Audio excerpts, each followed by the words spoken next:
Thank you, thank you. So a survey for the audience. Who here has played car karaoke, singing along to radio songs in the car? I'm guilty as well, so almost all of us.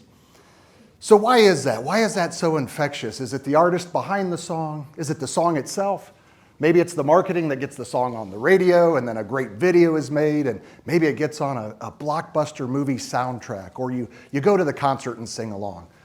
Most popular artists, though, have a song that brands them, that defines them throughout their career. I'm going to give you 3 songs and ask for you to tell me the artist. Number 1, Piano Man. Billy Joel. This song branded Billy Joel because it was his first number 1 hit, 1974, and is currently, out of his catalog of all of his hits, is currently his most played song on YouTube, and recently became number 2 on Spotify. It held the first spot for a while, but it's been dethroned by Uptown Girl for some reason. Number 2, Thriller. Michael Jackson. Now this song branded Michael Jackson because when the video came out, it was so great, such a genre bender, that it propelled that album. It doubled the sales of that album and propelled it to the best-selling album of all time in all of history for any artist to this day. Number 3, Stairway to Heaven. Led Zeppelin. Led Zeppelin. We heard a little bit of Led Zeppelin earlier today.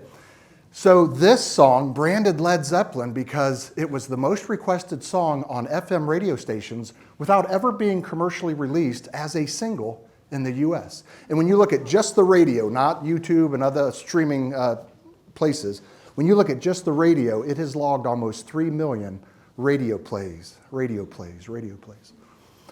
So how about you? What is your big hit?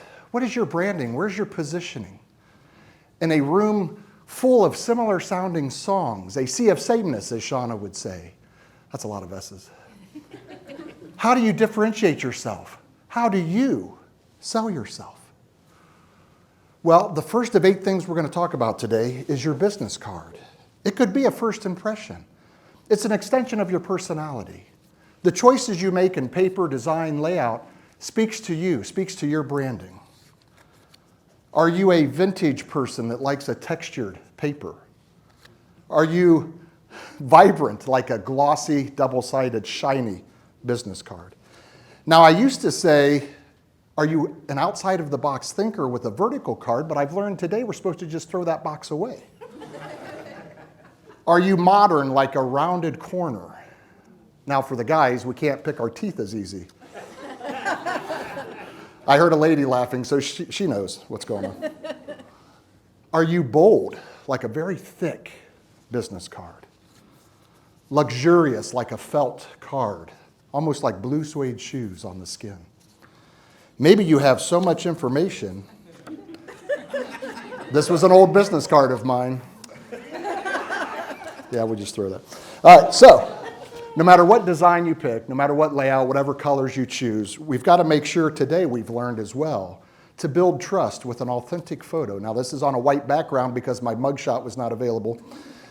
But we want to build trust, right? Do something authentic. Be in the woods where you bury the people, right? Yes.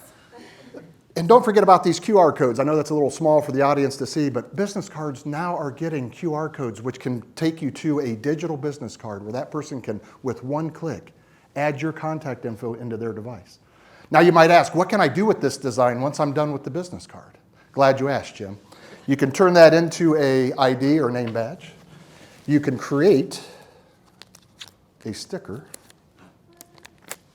all right? Or you can turn that into a magnet. It's not a sticker. We could also attach that card to maybe a coffee mug, or I own a Jeep Gladiator, and we have some Jeep Wrangler people in the audience, and I'll leave these on a Jeep if it's decorated nice or the stock options are changed, and I'll leave this on the door handle, but you can attach these cards to an item as a leave behind for your clients, right? So I started the day with car karaoke, and I've listed some songs. I'm just curious if anyone was counting, how many songs have I mentioned today? Anybody? 3? Actually 6. So we started with Piano Man, Thriller, Stairway to Heaven. I mentioned Photograph, which for the older people, Def Leppard from the 80s. My rocker in the audience there. Blue Suede Shoes for the gray hairs, Elvis. But did you miss when I said sell yourself? How do you sell yourself? That is actually a song title by a popular alternative rock band called Cage the Elephant from 2011. Hardly any radio play, no commercial video. But somebody uploaded a lyric video with just a static picture, and it's got over 300,000 views on YouTube. But it went nowhere. It was not memorable, right, Shauna? Not memorable. And I don't want that for your business card. What I want is for your business card to be played over and over and over again like that big hit on the radio. Up next, we're going to discuss your branding on your voicemail.